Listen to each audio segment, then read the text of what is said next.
Shalom, selamat pagi. Apakah suara saya jelas? Jelas, Kak. Oke, ya saudara, kita mau lanjut membahas tentang pemuritan.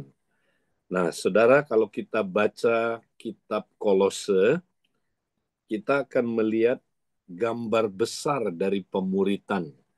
Nah, kita mulai dengan saudara Kolose pasal yang pertama.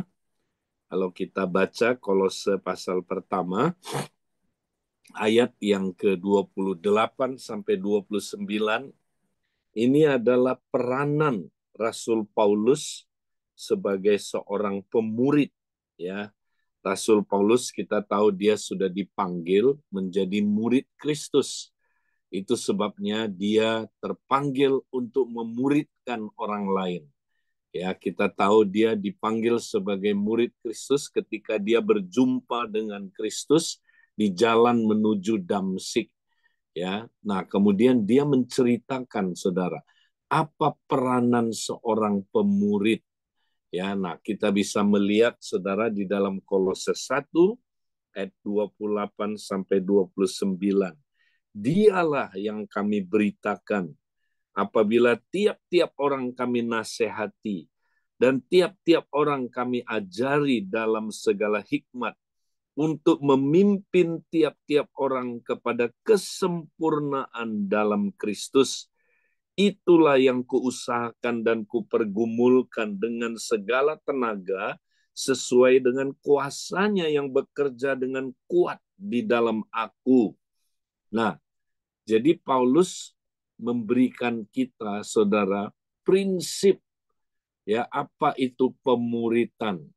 Nah, kita lihat di sini, saudara, pemuritan itu sasarannya adalah memimpin tiap-tiap orang kepada kesempurnaan dalam Kristus. Jadi, saudara, goalnya pemuritan adalah kita membawa orang mencapai keserupaan dengan Kristus, ya, kesempurnaan dalam Kristus. Itu goalnya, saudara. Jadi pemuritan bukan sekedar kita, ya, menolong orang lain supaya dia sukses hidupnya, supaya dia mencapai potensi maksimumnya. Ya, bukan itu yang utama, saudara. Ya, tapi goal yang terutama adalah supaya dia mencapai keserupaan dengan Kristus. Nah, bagaimana supaya kita bisa memimpin orang mencapai keserupaan dengan Kristus? Nah, makanya Paulus menjelaskan kepada kita dalam 2 ayat ini, saudara, bagaimana caranya. Nah, kita tahu di dalam gambar besar pemuritan sebelumnya, ya, gambar besar pemuritan, ya, kita sebut bina, ya, saudara. Peranan seorang pemurid adalah melakukan bina, ya, BINA. Nah, B-nya, ya, saudara, adalah memberitakan. Jadi dialah yang harus kita beritakan. Kalau kita muridin orang, saudara, kita mesti membawa orang itu kepada Kristus, bukan kepada kita. Ya, kita bukan pusat kehidupannya orang itu. Ya, kita bukan guru dari orang itu. Gurunya adalah Kristus, saudara. Rabinya adalah Kristus.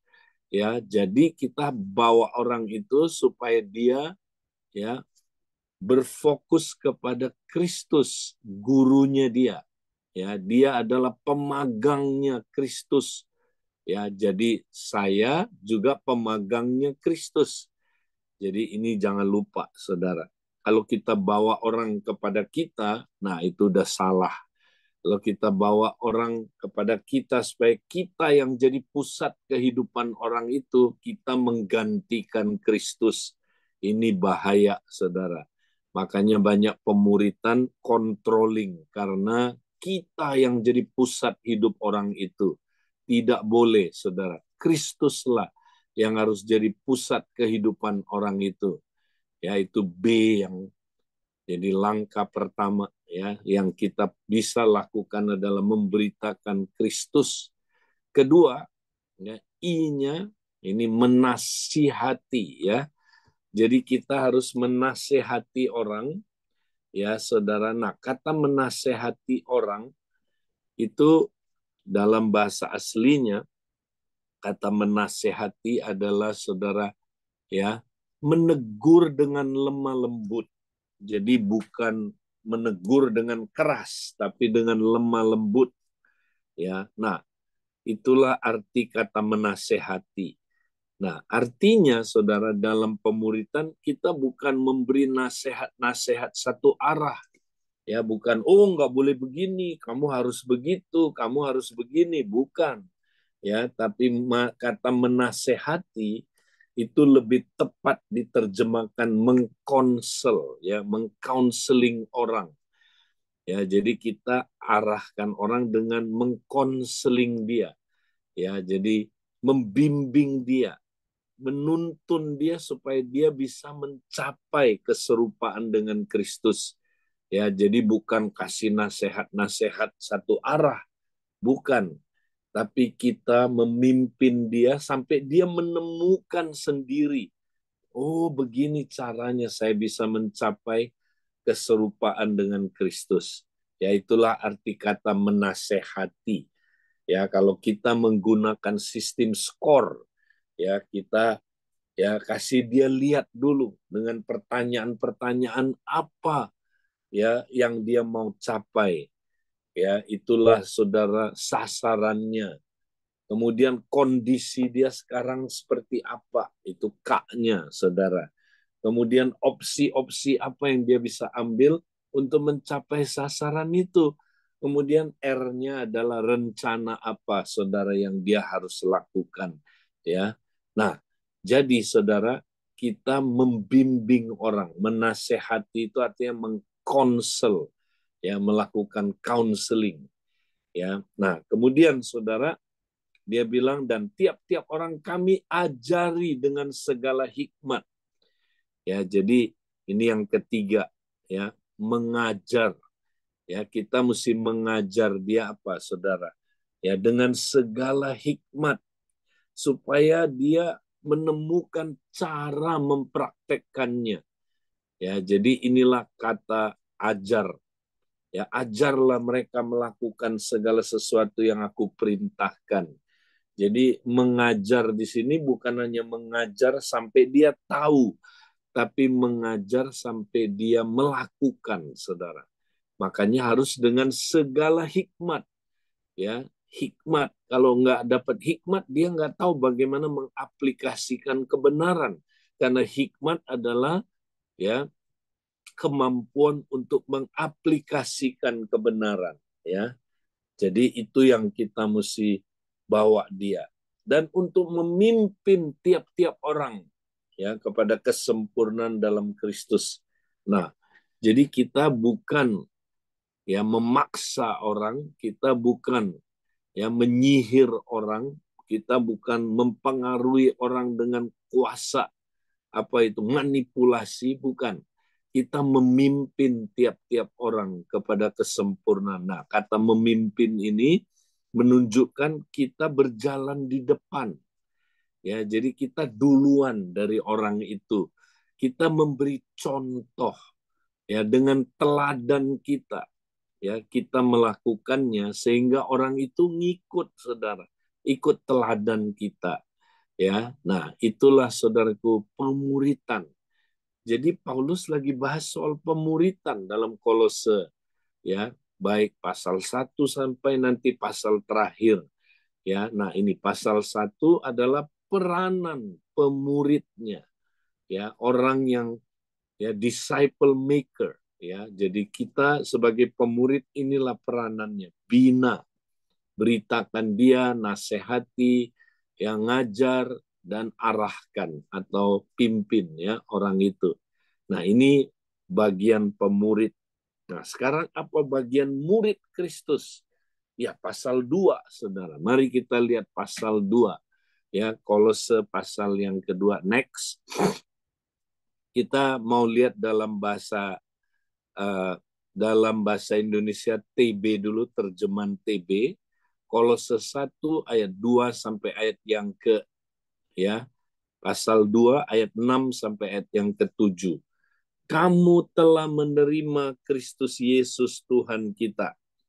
Karena itu hendaklah hidupmu tetap di dalam Dia, hendaklah kamu berakar di dalam Dia dan dibangun di atas Dia. Hendaklah kamu bertambah teguh dalam iman yang telah diajarkan kepadamu. Hendaklah hatimu melimpah dengan syukur. Nah, saudara, inilah ya perjalanan yang harus dilakukan oleh tiap-tiap murid Kristus dalam pemuritan. Ya, jadi kita melakukan apa, saudara? Ya, kita melakukan ya perjalanan bersama dengan Kristus tiap hari. Nah, lebih jelas kalau kita lihat dalam terjemahan Alkitab mudah dibaca, ya ayat 6 saya bacakan, ya. Kamu sudah menerima Yesus Kristus sebagai Tuhan. Jadi teruslah hidupmu mengikutinya. Kamu harus bergantung hanya pada Kristus sebagai sumber kehidupan dan kekuatan. Teruslah bertumbuh kuat dalam pengertianmu tentang iman sesungguhnya yang diajarkan kepadamu. Jangan berhenti mengucap syukur kepada Allah. Nah, kalau saudara baca ayat-ayat ini dalam Alkitab mudah dibaca, ya, kita dapat melihat 3 langkah dalam pemuritan, saudara. Inilah yang saya sebut 3B. Ya, 3B. Nah, mari kita lihat ayat 6. Kamu sudah menerima Yesus Kristus sebagai Tuhan, jadi teruslah hidup mengikutinya. Nah, kata hidup mengikutinya, saudara, itu adalah peripateo. Nah, peripateo, saudara, itu artinya berjalan bersama Kristus mondar-mandir, saudara. Kemana aja dia pergi, kita berjalan bersama dengan dia. Itulah peripateo. Jadi kita nggak boleh berhenti sampai terima Yesus sebagai Tuhan aja, ya. Tapi kita harus terus berjalan bersama Kristus tiap hari, mondar-mandir, kemana aja dia pergi, kita ikut dia, saudara. Jadi inilah B1. Sudahkah saudara tiap hari berjalan bersama dengan Kristus? Kalau belum, ya saudara belum pemuritan. Walaupun saudara ngakunya murid Kristus. Murid Kristus itu tiap hari B1, berjalan bersama Kristus. Tapi nggak cukup, ayat 7. Kamu harus bergantung pada Kristus sebagai sumber kehidupan dan kekuatan. Artinya apa, saudara? Saudara mesti terus menerima pengarahan dari sumber kehidupan kita, ya, yaitu Kristus. Dengan perkataan lain, saudara mesti praktek B yang kedua, belajar dari Kristus. Ya, jadi kita mesti terus belajar dari Kristus, saudara. Dalam setiap situasi, keadaan hidup ini, terus belajar, saudara. Menerima ya pengarahan dari Dia dan menerima ya kekuatan untuk hidup ini, saudara. Jadi itulah B yang kedua, belajar terus ya bersama dengan Kristus, belajar dari Kristus. Nah, kalau kita lakukan B1, berjalan bersama Kristus, kita belajar dari Kristus, maka B yang ketiga akan terjadi. Ya, dia bilang teruslah bertambah kuat dalam pengertianmu tentang iman sesungguhnya yang diajarkan kepadamu. Ya. Jadi artinya apa, saudara? Saudara pasti berubah serupa Kristus, makin bertumbuh. Ya, kalau bertumbuh itu kan berubah, saudara. Ya, kita berubah terus, makin serupa Kristus, makin serupa Kristus. Ya, jadi inti dari Kolose 2 adalah kita mesti terus tiap hari praktek 3B. Terus-terusan, saudara. Berjalan bersama dengan Kristus, ya belajar dari Kristus, dan berubah serupa Kristus. Tiap hari kita mesti lakukan ini, saudara. Ya, nah sekarang bagaimana kita bisa melakukan 3B, saudara? Nah, kita nggak bisa lakukan 3B kalau kita tidak praktek Kolose pasal yang ketiga. Nah, sekarang kita lanjut membahas Kolose pasal 3. Ya, kita mesti praktek ini, saudara. Ayat 1 bilang, karena itu, kalau kamu dibangkitkan bersama dengan Kristus, carilah perkara yang di atas, di mana Kristus ada. Ya, duduk di sebelah kanan Allah. Jadi, kalau saudara mau praktek 3B, berjalan bersama dengan Kristus, belajar dari Kristus, berubah serupa Kristus, maka kuncinya adalah saudara mesti tahu dulu Kristus ada di mana. Iya dong, karena pemuritan langkah pertamanya kan berjalan bersama Kristus. Saudara mesti tahu Kristus ada di mana, supaya saudara bisa berjalan bersama dengan Kristus. Nah, menurut ayat ini, karena itu kalau kamu dibangkitkan bersama dengan Kristus, carilah perkara yang di atas, di mana Kristus ada. Nah, ini dia. Kristus adanya di mana? Di atas. Nah, di atas di sini, saudara, bukan bicara secara geografik. Ya, di atas di sini bukan 3.000 kilometer di kepala kita di atas, bukan. Ya, arti kata di atas adalah dimensi yang lebih tinggi. Ya, artinya Kristus ada di dimensi roh. Ya, jadi kalau saudara mau ketemu Kristus, dia adanya di dimensi di atas, dimensi roh. Di mana, saudara? Ya, di atas itu di dalam alam roh. Jadi Kristus ada di sana. Jadi kalau saudara mau ya ketemu Kristus, maka saudara mesti mencari perkara yang di atas. Nah, cari perkara yang di atas, di mana Kristus ada, duduk di sebelah kanan Allah. Ya, inilah rumahnya Kristus, saudaraku. Inilah tempat kediamannya Kristus. Ya, nah, kita disuruh apa? Ayat 2. Pikirkanlah perkara yang di atas, bukan yang di bumi. Ya, ini yang mesti terus-terusan kita pikirkan.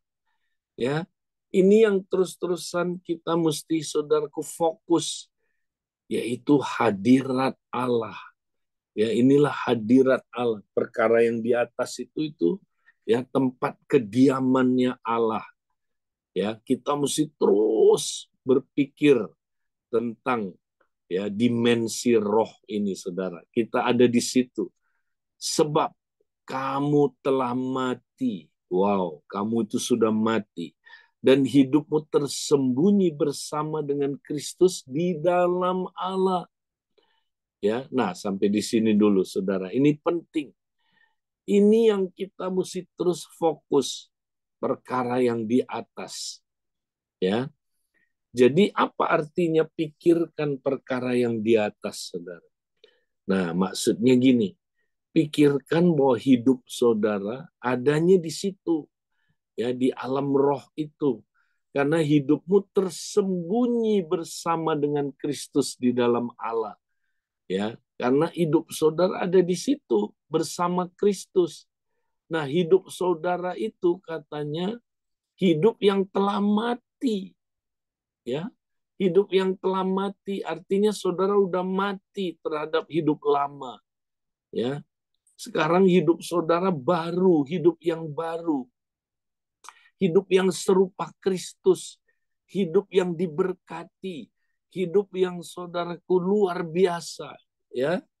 Jadi itu yang saudara mesti pikirkan terus. Wow, hidup saya ternyata ya, hidup yang sudah mati terhadap ego, hidup yang sudah mati terhadap dosa, hidup yang sudah mati terhadap kedagingan, hidup yang sudah mati terhadap ya semua perkara-perkara dunia ini. Ya, hidup saya yang baru adalah hidup yang luar biasa, hidup yang kudus, hidup yang penuh kasih, hidup seperti Kristus, hidup yang berkelimpahan, Zoe. Wow, hidup yang beda dengan hidup yang biasa-biasa aja. Itu yang saudara mesti pikirkan terus. Ya. Nah, kalau saudara pikirin itu terus, nanti hidup saudara yang di dunia ini beda. Kalau saudara sadar saudara telah mati terhadap dosa, maka nanti saudara bisa mematikan perbuatan-perbuatan dosa. Kalau saudara udah tahu, ternyata saya udah mati terhadap ego, maka nanti dalam kehidupan di dunia ini, saudara bisa mematikan ego.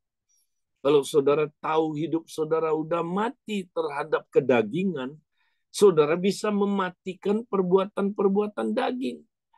Ya, kalau saudara tahu hidup saudara ya kudus, wow, seperti Kristus kudus, maka saudara dalam kenyataannya nanti bisa hidup kudus. Jadi saudara hidup itu dimulai dengan yang dari yang di atas, di alam roh ini saudara. Ini banyak orang Kristen nggak fokus ke sini. Dia nggak memikirkan perkara-perkara yang di atas. Dia nggak mencari perkara-perkara yang di atas. Ya, yang dia pikirkan perkara di bumi. Nah, ini dia. Makanya kalah. Orang Kristen yang demikian, hidupnya dia kalah. Kenapa? Karena dia matanya cuma ngelihat kenyataan-kenyataan yang ada di dunia ini. Dia nggak ngelihat hidup dia sebenarnya supranatural. Hidup dia di atas natural. Ya, dia lihatnya apa, saudara? Ya, Pak Edi, hidup makin susah ya sekarang ya. Aduh, ya, wah kita susah deh hidup. Ya, katanya percaya Yesus hidup enak. Ternyata gua nggak enak hidup. Nah itu orang yang melihat perkara-perkara yang di bumi, saudara. Ya, aduh kenapa ya susah ya ikut Yesus ya. Aduh kita mesti begini, nggak boleh begitu. Nah itu dia saudara. Orang yang ya hidupnya di dimensi bumi. Ya, dia bukan melihat ya dimensi di alam roh. Saudara, kita mesti berbeda. Kita hidup dari apa saudara? Dimensi roh ini, dimensi yang lebih tinggi. Ya, jangan saudara hidup dengan melihat dimensi yang di bumi ini. Saudara pasti akan kalah. Ya. Nah, makanya ayo kita mesti murid Kristus itu hidup di hadirat Allah. Inilah yang disebut koram deo, saudara. Ini dia koram deo. Ya, jadi kalau kita terus hidupnya koram deo, hidup di hadirat Allah, di bawah otoritas Allah, dengan untuk kemuliaan Allah, wow, hidup kita beda. Nah, next kita lihat saudara. Kalau kita hidup di hadirat Allah, di ya praktek koram deo terus tiap hari, apa akibat hidup di hadirat Allah? Nah, makanya Kolose pasal 3 mulai ayat 5 sampai Kolose terakhir pasal 4 ya. Nah, ini berbicara tentang apa akibatnya kalau saudara hidup di hadirat Allah. Kalau saudara praktek Kolose 3 ayat 1 sampai ayat yang keempat, maka ini yang akan terjadi dalam hidup saudara. Pertama, saudara dapat mematikan respon otomatis manusia lama. Ya, nanti baca kita nggak ada waktunya. Kolose 3 ayat 5 sampai ayat 11. Ya, Kolose 3 ayat 5 bilang, karena itu, karena apa? Karena ayat 1 sampai ayat yang kelima, ya, atau ayat yang keempat, ayat 1 sampai ayat 4. Karena ayat 1 sampai ayat 4 yang tadi saya bahas, maka kamu dapat mematikan perbuatan-perbuatan tubuhmu, ya, perbuatan-perbuatan duniawi, yaitu percabulan, kenajisan, ya, nafsu jahat, ya, apalagi saudara, ya, hawa nafsu, kemudian keserakaan yang sama dengan penyembahan berhala. Wow, jadi saudara, kalau kita udah lihat siapa kita, bahwa kita sudah mati terhadap dosa, kita sudah mati terhadap kedagingan, maka ayat 5 kita bisa mematikan perbuatan-perbuatan, ya, manusia yang lama ini. Karena saudara dulu manusia lama, ya, walaupun saudara udah jadi manusia baru, tapi karena tubuh saudara masih belum tubuh kebangkitan, masih ada respon-respon otomatis manusia lama. Nah, itu hanya bisa dimatikan kalau saudara sudah melihat diri saudara sudah mati. Ya. Nah, ini banyak orang nggak ngerti gimana cara mematikan respon-respon otomatis manusia lama. Ya. Jadi saudara, banyak orang malah bingung dia. Katanya aku lahir baru. Kok masih bisa ya aku jatuh dalam kenajisan, dalam percabulan? Yo bisa, bisa. Kenapa? Karena tubuh saudara masih belum tubuh kebangkitan, masih ada respon-respon otomatis manusia lama, ya. Nah, paling gampang ilustrasi ayam yang saya suka beri itu, saudara. Ya, lihat gambar ini. Ini ayam kepalanya udah putus, saudara. Ya, ingat teman saya suka potong ayam, kepalanya dipancung, saudara. Ya, nah ayamnya masih masih hidup nggak sebenarnya? Udah mati. Sebenarnya udah mati, saudara. Kepalanya udah putus, gimana nggak mati? Udah mati. Tapi kok masih bergerak? Ah, iya jelas karena di dalam tubuh ayam ini ada respon otomatis namanya, saudara. Dia masih bergerak-gerak, masih bergelepar. Nah, sama kita, tubuh kita, saudara, ya, ini belum tubuh kebangkitan.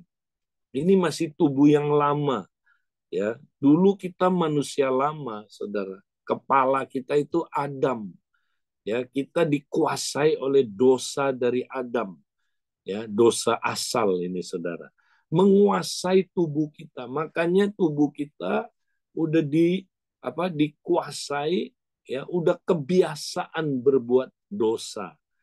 Nah, waktu kita mati, ya, mati itu artinya kita putus hubungan dengan Adam, ya, karena Yesus, ya, mati di kayu salib, kita mati terhadap, ya, Adam, saudara. Kita nggak punya hubungan dengan Adam lagi. Tapi ingat, kayak ayam ini, saudara, walaupun kita udah mati, ya, tapi masih ada respon otomatis, masih bergerak-gerak tubuh kita, saudara. Masih suka melakukan apa, saudaraku, dosa yang lama. Nah, cara mematikannya gimana? Kita mesti percaya dulu kita udah mati. Ya, kita udah mati. Ya, Pak. Makanya ayat 3, Kolose ayat 3, pasal 3 ayat 3 dulu. Karena itu kalau kamu udah lihat kamu udah mati, maka ayat 5, ya, bisa terjadi, baru kita bisa mematikan perbuatan-perbuatan, ya, respon otomatis manusia lama kita, ya. Kita bisa buang, ya, hal-hal itu. Kita bisa mematikan percabulan, kita bisa mematikan kenajisan, kita bisa mematikan hawa nafsu, nafsu jahat, kita bisa mematikan keserakaan, kita bisa buang marah, kita bisa buang, saudara, apalagi saudara, ya, ketidakjujuran, kita bisa buang, ya, dosa-dosa apa, saudaraku, ya, dosa-dosa hati yang merupakan respon-respon otomatis. Kita bisa buang itu, saudara. Ya, sampai nanti ayat 11 saudara baca, ya. Jadi kita udah jadi manusia baru. Makanya kita bisa mematikan respon otomatis manusia lama. Nah, next. Yang kedua, ya, berikutnya, ya, kita dapat hidup maksimal sebagai manusia baru, saudara. Nah, itu ayat 12 sampai ayat 17. Ya, kita sekarang udah manusia baru. Jadi kita bisa hidup sebagai manusia baru. Manusia baru itu penuh kasih, saudara. Ya, dia dikuasai oleh kasih Kristus. Dia hidup dalam tubuh Kristus, diikat oleh kasih. Ya, makanya dia bisa mengasihi sesama. Dia bisa ngampuni kalau ada orang yang menyakiti dia. Dia bisa hidup seperti Kristus, penuh kasih, saudara ya. Nah, ini hanya bisa terjadi kalau saudara udah lihat di pasal 3 ayat 1 sampai ayat 4 tadi, bahwa hidup saudara adalah hidup yang baru, hidup seperti Kristus, hidup yang berbeda. Zoe tadi itu, saudara. Ya, nah, saudara mesti tahu siapa saudara dalam Kristus. Ya, kalau enggak saudara enggak bisa hidup ya seperti hidup manusia baru tadi. Next, nah yang terakhir kita lihat saudara, ya.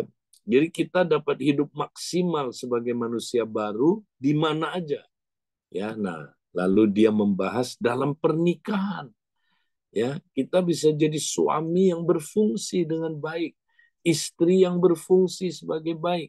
Dalam keluarga kita bisa jadi bapak yang tidak menyakiti hati anaknya, ya. Kita bisa jadi anak-anak yang saudaraku, yang tunduk, ya, yang taat sama orang tuanya. Ya, saudara, kita bisa dalam dunia kerja jadi bos yang baik, jadi karyawan yang baik di masyarakat. Ya, kita bisa, saudaraku, menjadi berkat, menjadi terang, ya, saudara, di dunia ini. Dan di dalam penjangkauan jiwa, ya, saudara, kita bisa Ya, kita bisa peka dalam memenangkan jiwa, ya, karena kita adalah manusia yang baru. Nah, saudara, inilah rencana Allah untuk kita. Ya, inilah pemuritan, saudara. Ya, jadi kalau saudara baca Kolose, saudara tahu, wow, ini bicara tentang pemuritan. Ya, ada peranan pemurid, ada peranan murid, dan goalnya adalah serupa Kristus. Ya, dan cara mempraktekkannya, ya, 3B tadi adalah kita mesti hidup di hadirat Allah. Ya, koram deo, praktek mencari perkara-perkara yang di atas di mana Kristus ada, di mana Kristus ya duduk di sebelah kanan Allah dan hidup kita ada di sana. Hidup kita adalah, kita mesti lihat hidup kita itu sudah mati terhadap ya manusia lama, saudara. Ya, kita sudah hidup sebagai manusia baru. Nah, ini penting, saudaraku. Inilah pemuritan. Nah, saya dorong saudara, ayo mulai praktekkan di pemuritan saudara. Ya, kalau saudara adalah pemurid, ya praktekkan bina tadi itu, saudara. Ya, terus saudara praktekkan, ya, bina orang-orang yang di bawah saudara, yang diberi tanggung jawab saudara memuridkan. Tanya dia tiap hari, kamu udah 3B belum? Ya, kamu udah berjalan bersama Kristus tiap hari belum? Ya, atau oh saya sudah mulai, gimana caranya? Ya, kamu 3B. Ya, B pertama, kamu berjalan bersama Kristus. Caranya tahu nggak gimana? Yaitu cari perkara yang di atas. Ya, jangan perkara-perkara yang di bumi ini. Pikirkan perkara yang di atas. Kamu sudah mati terhadap manusia lama. Kamu sekarang hidupnya serupa Kristus. Pikirkan itu terus tiap hari. Tinggal di hadirat Tuhan. Pikirkan itu terus. Nah, saudara, itu pemuritan. Ya, jadi kita tiap hari ya praktek 3B, mencapai keserupan dengan Kristus, ya, dan kita dibantu oleh pemurid kita yang terus mengingatkan kita ya dengan bina tadi itu. Puji Tuhan, itu yang kita mau terus praktekkan dengan semangat, saudara. Tuhan memberkati saudara. Haleluya. Saya kembalikan ke teman-teman yang bertugas. Amin. Puji Tuhan. Terima kasih Kak Edi untuk firman-Nya pada pagi hari ini. Teman-teman semua, kita telah diperlengkapi sekali lagi dengan firman Tuhan sebagai pemurid. Kita melakukan bina,